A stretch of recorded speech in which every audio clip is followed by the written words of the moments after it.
भगवान शंकर की पवित्र कथा कहती है कि 5 जगह से अशांति हमारे घर में प्रवेश करती है। 5 जगह से अशांति हमारे घर में आती है, 5 जगह से अशांति हमारे घर में प्रवेश करती है। 5 जगह से अशांति हमारे घर में प्रवेश कर रही होती है। पहला है संसार से, दूसरा है संपत्ति से, तीसरा है संबंधों से, चौथा है स्वास्थ्य से और 5वां है संतान से।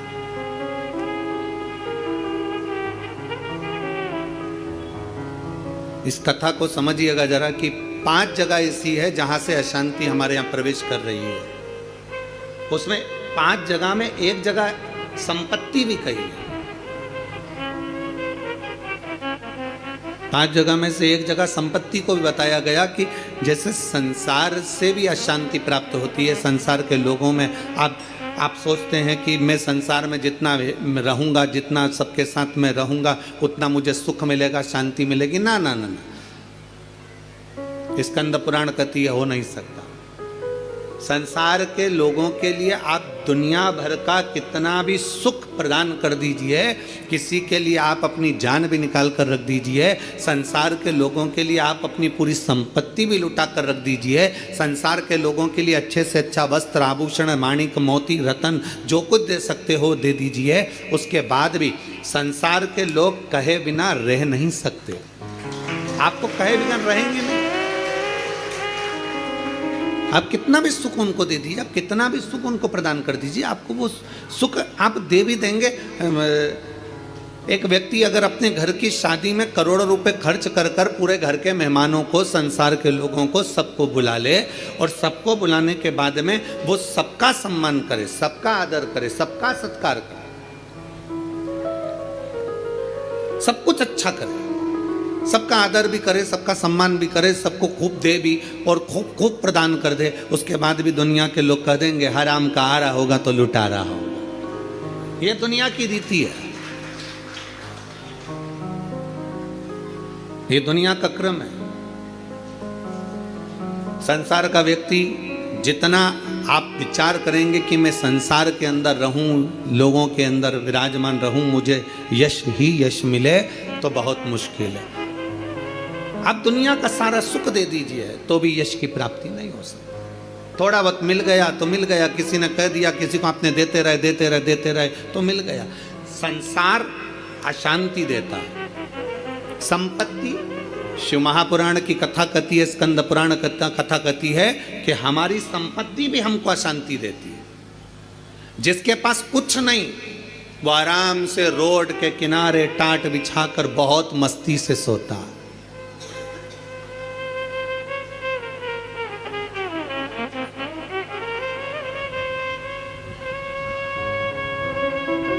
और जिसके पास में बहुत कुछ है, सारी संपदा भरी पड़ी हुई है, सारी दौलत भरी पड़ी हुई है, सुंदर बंगला है, डनलप का गद्दा है, एसी भी लगा है, पलंग भी लगा है, नौकर चाकर सब कुछ लगे हैं, सब कुछ, तो भी उसको नींद नहीं आती है। कितना सुंदर कहा गया शिव महापुराण के अंतर्गत, कितनी सुंदर बात कही गई कि शिव महापुराण की कथा, कई लोग कहते हैं गुरुजी आपकी कथा होती है तो वहां 1 किलोमीटर दूर तो गाड़ी रोक दी जाती है। शिव महापुराण की कथा होती है तो पैदल चलकर बहुत दूर तक जाना पड़ता है, बहुत दूर तक। पर कोई किसी चिकित्सक से पूछे, कोई डॉक्टर से पूछे, कोई आयुर्वेद वाले से पूछे, कोई होम्योपैथिक वाले से पूछे, कोई योग गुरु से पूछे कि शास्त्र क्या कहता है, हमें स्वस्थ रहने का तरीका क्या बताता है, तो कहा सबसे सुंदर तरीका है स्वस्थ रहने का कि जितना पैदल चल सकते हो उतना जिंदगी में सुख प्राप्त कर सकते। अब भगवान भोलेनाथ जी की कथा सुनने के लिए आप लोग आते हैं, शंकर जी की कथा में आप लोग पहुंचते हैं, शिव पुराण में पहुंचते हैं, तो बाबा भोलेनाथ पहले ही तुम्हारे स्वस्थ रहने की व्यवस्था कर देता है। भोले बाबा करता क्या है कि 1 किलोमीटर दूर तो गाड़ी रुकवा देता है, तुम कितने बड़े भी सेठ हो, 1 किलोमीटर दूर गाड़ी रुकवा दी और बड़े प्रेम से पैदल पैदल आराम से चलते चलते चलते चलते कथा में पहुंच गए, आसन लगाया, बैठ गए, बैठने के बाद वापस जाने की तैयारी हो जाती है। शिव महापुराण की कथा कहती है संपत्ति सुख नहीं देती, संपत्ति अशांति दे देती। संपत्ति शांति नहीं दे सकती, वैभव दे देगी। आप डनलप के गद्दे पर सो जाओगे, आप खूब जेवर पहन लोगे, आप अच्छे वस्त्र पहन लोगे, आभूषण धारण कर लोगे, सारा सुख तुम्हारे पास में आ जाएगा, पर शांति नहीं आ सकती। इसलिए बारंबार कहा गया, मिलता है सच्चा सुख केवल भगवान तुम्हारे चरण। बाकी के दुनिया का सुख कहीं नहीं प्राप्त हो सकता। दुनिया का सर्वाधिक सुख भगवान के चरणों में। आप कुबेरेश्वर बाबा की धरा पर आए हैं, कुबेरेश्वर बाबा की धरा पर कभी पहुँचे या आए तो कुबेरेश्वर बाबा की धरा पर पहुंचकर तुम कहीं पर भी एकांत में बैठ जाओ, जितनी देर बैठे रहोगे आपको ऐसा महसूस होगा कि मेरा शंकर तुम्हारे आसपास में से घूम कर निकल कर गया है। शिव तत्व की प्राप्ति कहीं नहीं।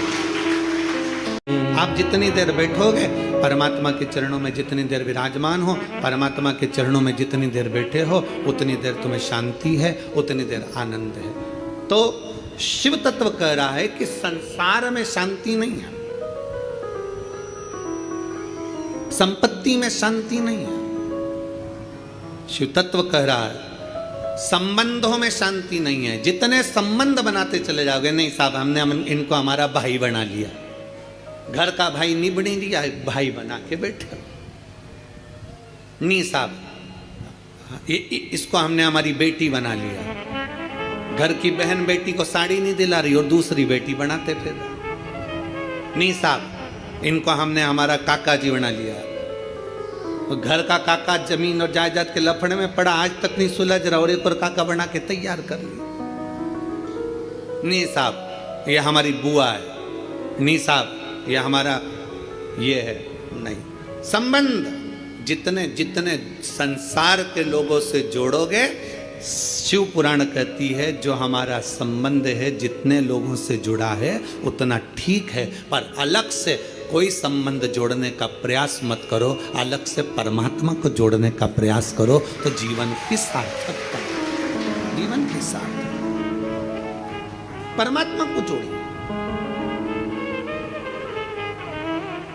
परमात्मा को अपने करीब लाने का प्रयास करिए, परमात्मा को अपने नजदीक लाने का प्रयास करिए। परमात्मा को अपने करीब में जितना जितना लेकर आओगे उतना उतना सुख और शांति आपके जीवन में आती चली जाए, उतनी शांति, उतना सुख। संसार से, संपत्ति से और संबंधों से शांति की अनुभूति नहीं है। संबंध भी हमको अशांति देते हैं।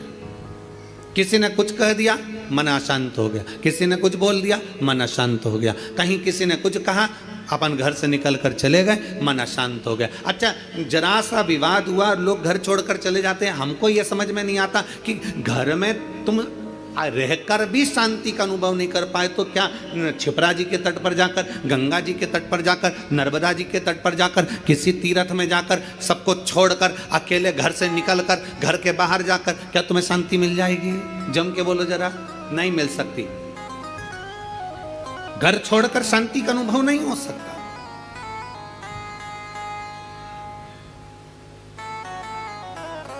संसार ने अशांति दी, संपत्ति ने अशांति दी, संबंधों ने अशांति दी, फिर अगली अशांति दी स्वास्थ्य ने।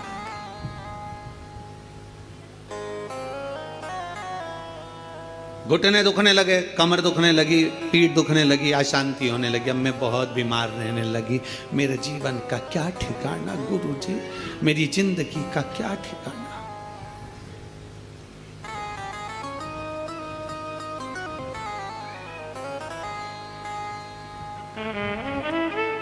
कभी अगर मौका लगे ना, एक बार भविष्य पुराण का अध्ययन करिएगा।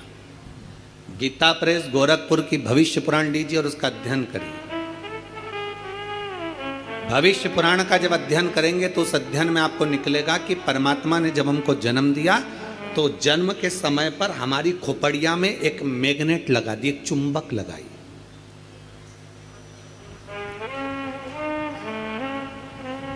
परमात्मा ने हमारी खोपड़िया में, हमारे मस्तिष्क में, हमारे भेजे में, हमारे सिर के अंदर, हमारे मस्तिष्क में एक चुंबक लगा दिया। कभी अगर भविष्य पुराण पढ़ें तो उसमें अध्ययन करिएगा, हमारे मस्तिष्क में एक चुंबक परमात्मा ने जन्म के समय पर, पैदा होने से पहले, हमें बनाने से पहले, माता के गर्भ में जब हम पड़े हुए थे, हमारा मस्तिष्क बन रहा था तो इसमें चुंबक फिट कर दिया। इसलिए मरने के बाद जब अंतिम संस्कार होता है, अंतिम संस्कार में जब मुर्दा आधा जल जाता है तो उसकी खोपड़िया को फोड़कर कपाल क्रिया करी जाती है। आपके इधर करते कि नहीं करते वो हमको नहीं मालूम। हमारे इधर की रीति है, बांस में लोटा बांधकर उसमें घी भरकर उसके घर के बेटों से, उसके पोता पोती से वहाँ पर खड़ा करवा के पोते से खोपड़िया में वो डंडा पड़वा कर वहीं घी उंडेलवा कर डंडे को फेंक दिया जाता, उस बांस को फेंक दिया जाता। देखा है आप लोगों ने इसको?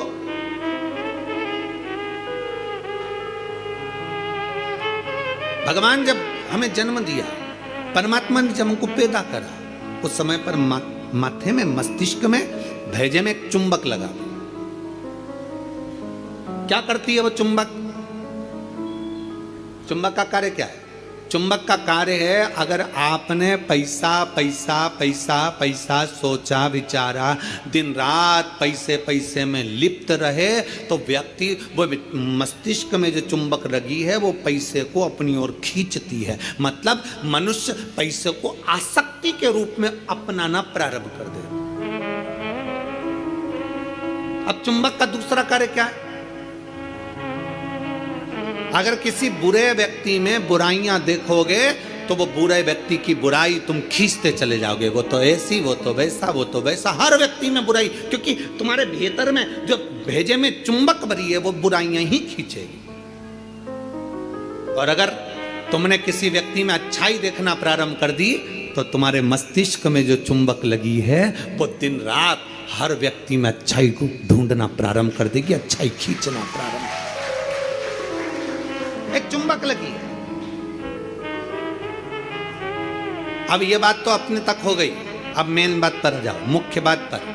मस्तिष्क में चुंबक लगाकर परमात्मा ने हमको पैदा करा है, एक आकर्षण देकर हमें पैदा करा है, एक चुंबक लगाकर हमें पैदा करा है। चुंबक जब पैसे को खींचती है तो पैसा ही पैसा सोचने में आता है, बुराई खींचती है तो बुराई बुराई हमारे अंदर आती चली जाती है, किसी का क्रोध खींचती है तो क्रोध हमारे अंदर आता चले जाता है। उसी तरह अच्छाई किसी की खींचती है तो हमारे अंदर अच्छाई आती चली जाती है। उसी तरह चुंबक बीमारी को भी खींचती है। हम जब एक बीमारी के बारे में सोचते जाते हैं, मेरे पाँव, मैंने सुना है किसी को पेट में बच्चादानी में गांठ पड़ गई तो मालूम पड़ा कि उसको कैंसर हो गया। मैंने सुना है किसी के घुटने में अगर प्रॉब्लम हो गई तो उसका घुटना बदलाना पड़ा, मालूम पड़ा उसमें ग्रीस कम हो गया। मैंने सुना है कि किसी के हृदय में छेद हो गया, किसी के हृदय में कुछ हो गया, किसी के चेस्ट में गठान पड़ गई तो कैंसर बता दिया गया। ये हम जरा सा हमारे शरीर में दर्द हुआ और हमने वो सोचना प्रारंभ कर दिया। क्या सोचा हमने? कि उसको कैंसर हो गया था, उसकी किडनी खराब हो गई थी, उसका लीवर खराब हो गया था, उसके साथ में यह हो गया था, उसके घुटने बदलवाए, उसको गुजरात ले गए, उसको राजस्थान ले गए, उसको वहां ले गए और उसका शरीर में यह करवाया।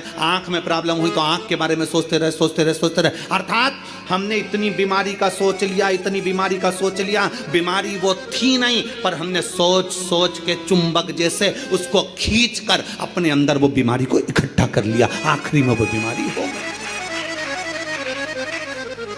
ये हमारे भीतर की चुंबक है जो हमें खींच रही है। छोटी मोटी गठान हो जाए ना, कभी मत सोचना हाँ ऐसी तो होती रहती है। दवाई खाऊंगी, शंकर पे चढ़ा हुआ जल पीऊंगी, डॉक्टर को दिखाऊंगी, सारी जांचें कराऊंगी, जो डॉक्टर बोलेगा सारी जांच कराऊंगी। और मेरा विश्वास कहता है डॉक्टर के अनुसार चलकर, क्योंकि डॉक्टर भी शिव का एक रूप है, उसके अनुकूल चलकर मैं ये दवाई ले लेकर, कुंदकेश्वर महादेव का नाम लेकर मेरी सारी गठान गल जाएगी। जब तुमने सोच लिया गल जाएगी, गल जाएगी, गल जाएगी, मतलब गल जाएगी।